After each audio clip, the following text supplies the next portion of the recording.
بخاری و مسلم دونوں میں حدیث ہے، انس بن مالک کہتے ہیں میں نے آج تک کوئی ہاتھ ایسا نہیں چھوا جیسا کہ نبی علیہ السلام کا مبارک ہاتھ تھا. وہ کہتے ہیں کوئی دنیا کی ریشم اور دباج اس سے زیادہ نرم نہیں تھی جو نبی علیہ السلام کا مبارک ہاتھ تھا.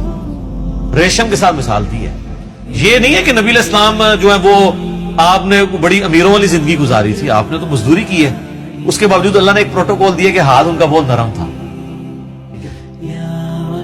اسی بخاری مسلم کی حدیث میں آتا ہے کہ میں نے آج تک کوئی مشک اور عنبر کی خوشبو ایسی نہیں سونگی جو نبی علیہ السلام کے پسینہ مبارک سے اور آپ کے مبارک ہاتھوں سے آتی تھی. مسلم شریف میں حدیث ہے، ایک صحابی کہتے ہیں میں چھوٹی عمر کا تھا تو حضور نے ایک دفعہ میرے اپنا ہاتھ مبارک میرے سر پہ پھیرا تو کہتے ہیں مجھے لگتا ہے کہ آپ علیہ السلام نے ہاتھ مبارک کسی عطر دان سے نکال کے میرے سر پہ پھیرا ہے، اتنا خوشبودار تھا. تو آپ علیہ السلام کے پسینے سے خوشبو آتی تھی.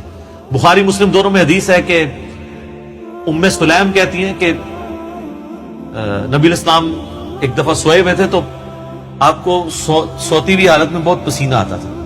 تو ایک کھلے برتن کی وہ لے کے آئیں، ایک کھلا برتن، اور نبی علیہ السلام کے مبارک پسینے کو انہوں نے جمع کیا. حضور کی آنکھ کھل گئی، آپ فرمائے یہ کیا؟ ان کا جی اس طرح آپ کا پسینہ انتہائی خوشبودار ہے، ہم اس کو خوشبو کے طور پہ اپنی خوشبو میں ملا کے استعمال کرتے ہیں، اپنی خوشبو میں بھی خوشبو کرنے کے لیے. اور مسلم شریف کی ایک حدیث میں ہے کہ ایک عورت آئی کہ میری بچی کی شادی ہے تو میں آپ کا پسینہ لینے کے لیے آئی، ٹھیک ہے، خوشبو کے طور پہ. اچھا، وہ بخاری مسلم کی اس حدیث میں ام سلیم نے جب یہ جواب دیا تو حضور نے فرمایا تم نے اچھا کام کیا، یعنی آپ نے اس کی تعریف کی. پسینہ مبارک آپ کی تو ہر چیز ہی جناب کمال ہے. تو کس بات کا ذکر کیا جائے، میں گھنٹوں اس پہ فی الودی کئی احادیث بیان کر سکتا ہوں آپ کے تبرکات کے اوپر. صحیح مسلم میں حدیث ہے نبی علیہ السلام فجر کے بعد سخت سردیوں میں بھی جب نکلتے تو مدینے کے لوگوں نے اپنے غلام باہر کھڑے کیے ہوتے برتن اٹھا کے، آپ علیہ السلام ایک ایک برتن میں اپنا ہاتھ ڈالتے جاتے تھے برکت کے لیے. بخاری مسلم میں کتنی حدیثیں ہیں کہ نبی علیہ السلام وضو کر کے جب فارغ ہوتے تھے تو صحابہ کرام آپ کے وضو کا پانی اپنے چہرے پہ ملتے تھے. وہ ایک تشت میں آپ کو وضو کروایا جاتا تھا نا ایک برتن کے اندر، اس سے، اور جس کو نہیں ملتا تھا وہ دوسرے سے لے کے مال لیتا تھا برکت کے لیے. ظاہر ہے وہ تو برکت ہی ہے. یہ تو چھوڑ دیں تھوک مبارک کی کیا برکت ہے. بخاری مسلم دونوں میں حضرت علی کو اشوب چشم تھا غزوہ خیبر کے موقع پر، حضور نے جب بلایا تو ان کی تو آنکھیں بھی نہیں کھل رہی تھی، آپ نے مبارک لعاب لگایا تو شفا ہوگی. اشوب چشم ایک وائرل ڈیزیز ہے سر، میں اس کو بھگت رہا ہوں. 2016 میں ہوئی تھی، آج 2020 ہو گئے، میری آنکھیں دوبارہ ریکور نہیں اس طرح ہو سکی. تو ایک لمحے میں جناب اشوب چشم ختم ہو جائے، کیا ہی بات ہے. پھر آپ نے مبارک ہاتھوں سے زیرہ باندھ کے تو خیبر کے لیے روانہ کیا. آپ کی مبارک تھوک کی برکت. اس طرح بخاری مسلم میں کئی احادیث ہیں کہ آپ نے اپنا لعاب دان کسی کنویں میں ڈالا ہے، پانی اوپر آ گیا. کھانے میں ڈالا ہے، کھانا 10 بندوں کا تھا، 300 بندوں نے کھا لیا ہے اور اتنے کا اتنا ہے، کام ہی نہیں ہو رہا. تھوک مبارک کی برکت، ہاتھ مبارک کی برکت. بخاری مسلم میں آتا ہے کہ صلح حدیبیہ کے موقع پر سارے لوگوں سے پانی تھوڑا تھوڑا جمع کر کے ایک کٹورا جمع ہوا، نبی علیہ السلام نے اپنا ہاتھ اس میں رکھا، اس میں سے پانی کے چشمے نکلے. 1500 صحابہ نے، جابر بن عبداللہ کہتے ہیں، وضو کیا، پانی پیا، جانوروں کو پلا لیا اور اپنے مشکیزیں بھی بھر لی.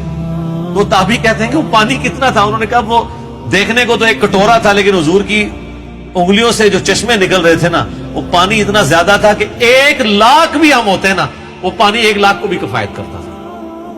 تو آپ کے مبارک ہاتھوں کی برکت تھی. صحیح بخاری میں آتا ہے ایک صحابی کی پنڈلی ٹوٹ گئی، نبی علیہ السلام فرمایا ٹانگ سیدھی کر، اپنا ہاتھ پھیرا. وہ کہتے ہیں اللہ کی قسم اس طرح ہوگی کبھی ٹوٹی نہیں تھی. حالانکہ سر پنڈلی ٹوٹ جائے نا اس کا کیورنگ پیریڈ 6 سے 8 ہفتے ہے اور سالوں اس کی احتیاط چلتی ہے، آپ دوبارہ نہیں وہ باندھ سکتے. اور صحابی کہتے ہیں مجھے یاد بھی نہیں ٹوٹی تھی. معجزہ. بخاری مسلم میں آتا ہے کہ ایک شخص نے جمعے کے خطبے کے دوران کہا یا رسول اللہ مویشی علاقوں کے دعا کریں بارش کے لیے. دعا کی، اسی ٹائم بارش شروع ہوئی، اگلے جمعے تک جاری رہی. اگلے جمعے وہی بندہ کھڑا ہو گیا کہ ہمارے گھر جو ہیں وہ اب پانی ان پہ ٹپکنے لگا. آپ بس یہ دعا کریں کہ زمینوں پہ سائڈ پہ ہو، گھروں پہ نہ ہو. تو بخاری مسلم کے الفاظ ہیں، آپ نے یہ انگلی سے بادلوں کو اشارے کیے.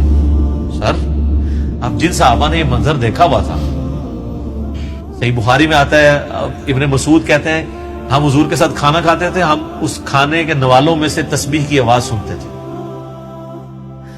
یہ تو برکات آپ کی تھی۔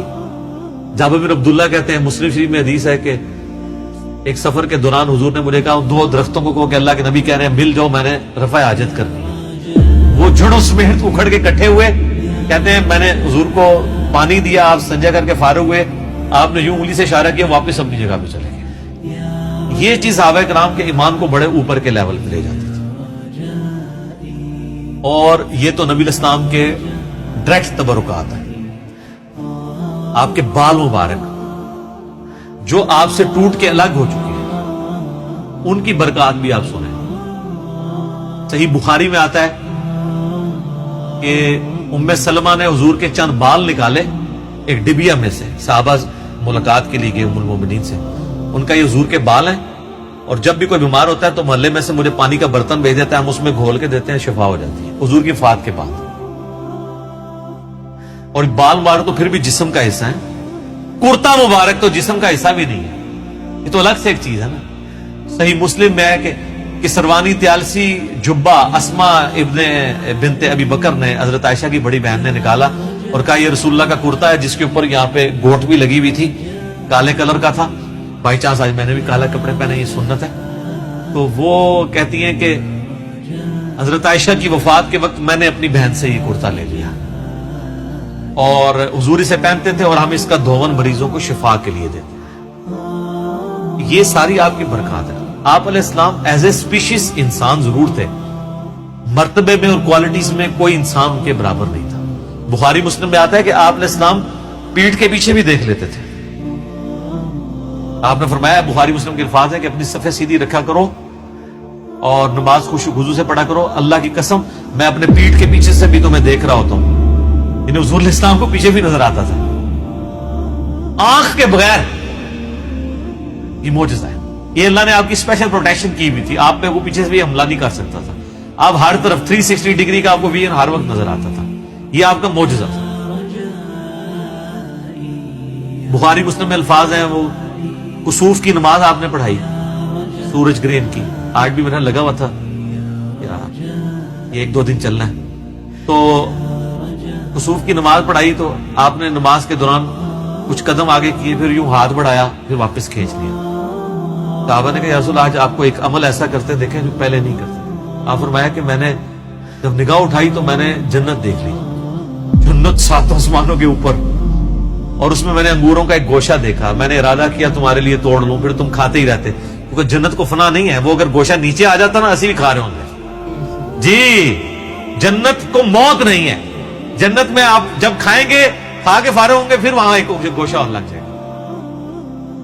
جنت کو چھوڑ دیں، بخاری مسلم میں آتا ہے حضرت ابو ہریرہ کو حضور نے وہ ایک تھیلی میں کھجوریں دی تھی، پوری زندگی کھاتے رہتے تھے، وہ ایک دفعہ ان سے پھر الٹ گئی تو اس کے بعد وہ ہوا، جب تک وہ کھاتے رہے۔